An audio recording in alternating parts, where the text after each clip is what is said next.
네, 다음 질의는 이준석 위원님 질의해 주십시오. 예, 먼저 윤창현 언론노조 위원장님 앞으로 나오시고요. 이준석 후보자님, 언론노조에 대해 가지고 좌파적 성향을 띄었다고 인식하고 계신 것 같고, 그래서 그 문제점을 계속 지적하시는 것 같은데 맞습니까? 맞습니다. 그럼 우리 윤창현 위원장께 물어보겠습니다. 언론노조의 좌파적 성향을 지적받고 있는데 이에 대해 어떻게 생각하십니까? 동의할 수 없습니다. 그럼 구체적인 사안으로 들어가서 재작년으로 가보면요. 윤석열 대통령 벌써 3년 됐군요. 3년 전이군요. 대선 과정 속에서 민주당에서 언론중재법을 통과시키려고 했을 때 그것에 대해서 언론노조에서 굉장히 단합된 형태로 같이 거기에 맞서 싸웠던 것을 기억합니다. 언론중재법에 맞서 싸운다는 것이 민주당의 정책에 맞서 싸우는 것인데, 그럼 이진숙 후보자께서는 좌파의 균열입니까? 그렇게 보면? 제가 그 주장을 했던 것은 예. 언론노조가 민노총을 상급기관으로 두었기 때문에 그런 말씀을 드렸고, 민노총 강령에는 노동자의 정치 세력화를 공공연하게 주장을 하고 있습니다. 밝히고 있습니다. 예, 무슨 말씀하셨습니까? 만약에 예. 언론노조가 민노총으로부터 아무런 영향을 받지 않는다면 왜 상급기관을 민노총으로 두는지 저는 예, 그게 오전에 이해가 하셨던 되지 말씀이었어요. 않습니다. 윤창현 위원장님, 그러면 실제로 민노총에 있어서 그런 지배를 받는 관계이거나 아니면 강령을 따르는 관계 있습니까?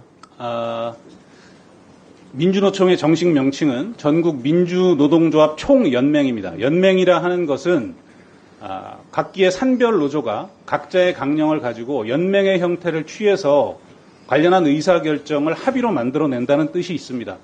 민주노총이 자체적인 강령을 가지고 있고 정치세력화를 명명하고 있습니다.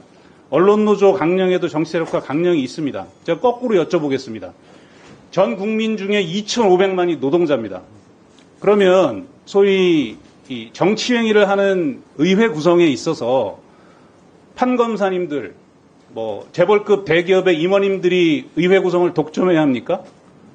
이 극심한 양극화 속에서 허동이고 있는 노동자를 대변하는 목소리를 키워야겠다는 주장이 노동자의 입장에서는 하등 문제될 것이 없는 것이고요. 정치 세력화라는 게 반드시 특정 정당을 지지하거나 하는 문제를 지목하는 것이 아닙니다.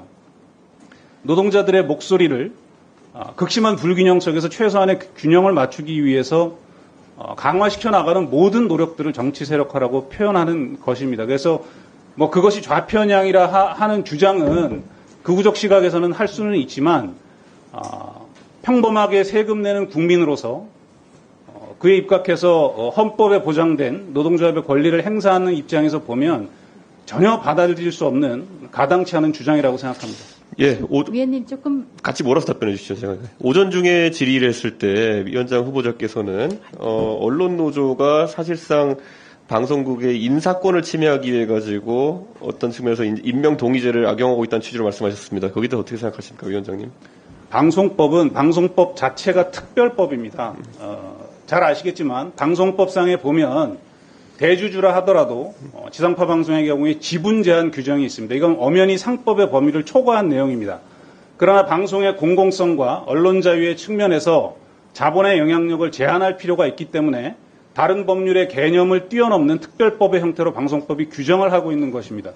똑같은 연장선에서 공영방송에 대해서 또 민영방송이라 할지라도 대주주나 국가 권력에 의한 인사권의 독점이 갖고 오는 보도의 공정성 침해를 막기 위해서 저희가 최소한의 견제 수단으로서 임명동의제라는 것을 단체 협약의 형태로 채택하고 있는 것뿐입니다. 임명동의제를 채택하고 있는 것은 공영방송뿐만 아니라 대한민국 다수의 신문사에서도 편집국장 직선제, 편집국장 임명동의제를 여러 군데 시행하고 있습니다. 그것은 언론사업장의 특수성을 반영한 것일 뿐이지 그것이 인사권을 침해하는 제도는 결코 아니라고 자신 있게 말씀드립니다. 예, 이진숙 후보자님. 그럼 방금 전에 임명동의제 관련된 내용에서 결국 견제의 의미로서, 균형의 의미로서 이 제도를 활용한다는 취지로 답변을 전 이해했는데, 그렇다면 현재 입법부 같은 경우에도 일부 공직자의 임명에 대해 가지고 임명동의제를 하고 있지 않습니까? 가장 대표적인 예가 국무총리일 것입니다. 이런 부분이 그러면 대통령의 인사권을 침해하고 있다고 판단하시나요? 국무총리의 경우에는 다른 사안이라고 생각하고요. 어떻게 다른지 조금만 설명해 주실 수 있을까요? 저는 국무총리의 경우에는 비상시에는 유고시에는 대통령을 대신해야 되기 때문에 충분히 그런 검증을 받아야 된다고 생각하고요. 대신에 장관급들은 이렇게 그 청문 과정을 거치지만 대통령의 인사권이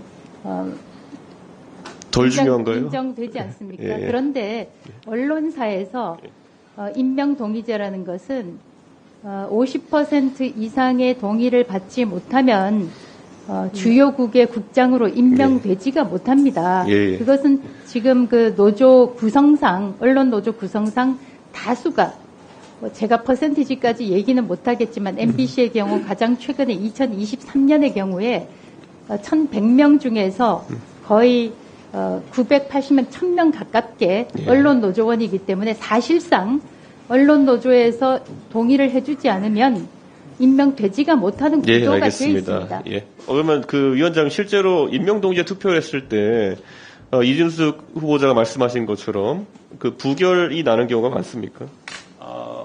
전체는 아니고 몇몇 케이스가 있었던 것으로 기억합니다. 알겠습니다. 그럼 자리로 돌아오셨습니다. 예, 그리고 제가 공교롭게도 우리 김장겸 의원님 계신데 김장겸 의원이 관련된 건을 좀 얘기하게 돼서 우선 양해를 좀 구합니다. 그 이준석 후보자님, 김장겸 전 사장이 해임될 때 그 당시 박문지 이사 중 5명이 7가지 해임 사유를 들었습니다. 그 안에 보면은 공정성, 공익성 훼손 등등등 해서 7가지 이런 사유에 동의하십니까? 동의하지 않습니다. 그럼 이 당시에 이런 판단을 정치적인 판단이라고 생각하십니까? 그렇게 생각합니다. 그러면은 앞으로도 비슷한 일이 어느 정권에서든지 막론하고 일어나지 않아야 한다는 일에 대해 동의하십니까? 그렇게 생각합니다. 예, 그러면은 이호찬 위원장님 앞으로 나와주실 수 있어요?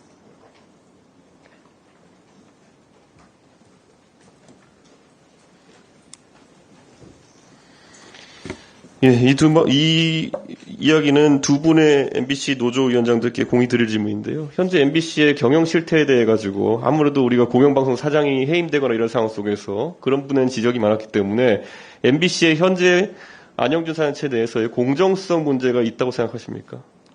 없다고 생각합니다. 그러면 경영상에 있어서 MBC는 현재 어떤 상태에 있습니까?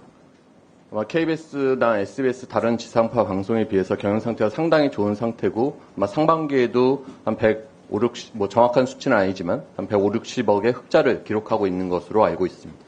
그러면은 그 당시 김장겸 사장의 해임 당시에는 경영 상황과 공정성 문제가 어떠했습니까? 김장겸 사장 시절터가 아니라 저희 앉아 계신 김재철 사장, 안광한 사장, 김장겸 사장까지 해서 이명박 박근혜 정권에서 MBC의 공정성 철저히 무너졌고 MBC를 청와대 방송으로 전락시켰고 모든 수치, MBC에 대한 신뢰도, 시청률 포함해서 모든 수치가 상당히 떨어졌을 것이고 지금의 MBC를 비교해 보면 모든 조사에서 MBC의 공정성, MBC의 신뢰도가 상당히 높은 상황입니다. 이런 상황에서 지금의 현 사장의 해임 사유는 존재하지 않는다라고 생각합니다. 예, 감사합니다. 오정환 위원장님 앞으로 와주십시오.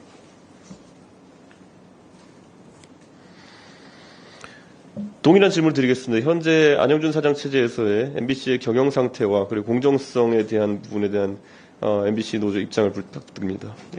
작년 2월에 MBC 사장이 지원했던 3명의 후보자가 그 시민들을 모아놓고 자기 이제 정견을 발표한 적이 있습니다. 그 중에 이 자리에 앉아 계신 박성재 사장을 제외한 나머지 2분이 우리 뉴스에 문제가 있다고 얘기를 했어요. 그 2분 다 언론노조원들이거든요. 현재 MBC 사장인 안영준 후보자조차도 일부 시청자들은 우리 뉴스를 신뢰합니다. 그러나 다른 시청자들은 우리 뉴스를 신뢰하지 않습니다라고 얘기를 했고 또 다른 후보자는 역시 언론노조원인데요. MBC 뉴스를 민주당 방송이라고 합니다라고 얘기를 했습니다. 그 시간이 부족하기 때문에 읽을 수는 없지만 제가 주요 그 불공정 보도를 리스트한 것만 하더라도 몇 페이지가 됩니다. 지난 총선 때 보도뿐만 아니라 뉴스에서 민주당에 유리한 거는 크게 보도를 하고 국민의힘에 유리한 거는 그 혼례를 하는 그런 패턴이 계속 반복이 되거든요. 경영 상태는 어떻게 보십니까? 경영 상태에 대해서는 여기 계신 박성재 사장이 오신 다음에 크게 호전이 됐는데 문제는 그 흑자가 드라마 제작을 줄여서 만든 거기 때문에 불황형 흑자입니다. 그러니까 그 절반의 성공이라 할까요? 앞으로 큰 과제를 남겼습니다. 후임 경영진이 해결해 나가야 할 아주 굉장히 큰 숙제라고 생각을 합니다. 후임 경영진 하시면은 후임 경영진이라 하시면 지금 해임을 전제로 말씀하시는 거예요? 포함했어요. 아, 예. 뭐 안영준 사장이 영원히 할 건 아니지 않습니까? 예, 예. 알겠습니다. 아, 그래요? 그럼 몇 가지만 얘기를 들어보죠. 네. 자, 지난 1년분만 말씀드리겠습니다. 김만배 인터뷰가 허위로 들어가니까 MBC는 축소 보도를 했습니다. 방심위 위원장 그 민원사제 의혹 때 개인 정보를 유출한 혐의가 있는데 그에 대해서 제대로 보도를 하지 않았고요.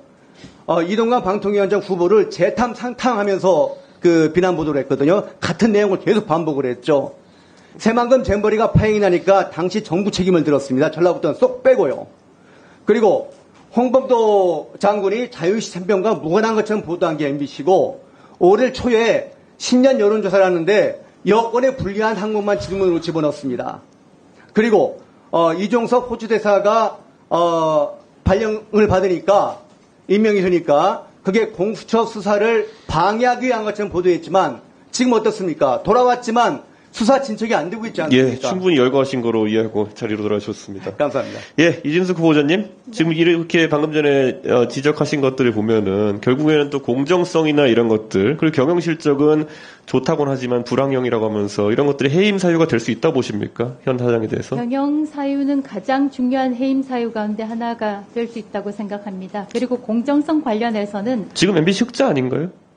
흑자이지만 오정환 본부장 얘기대로 그것이 비정상적인 흑자인지 흑자의 질을 따져봐야 된다고 생각합니다. 예, 여기까지 하시고요.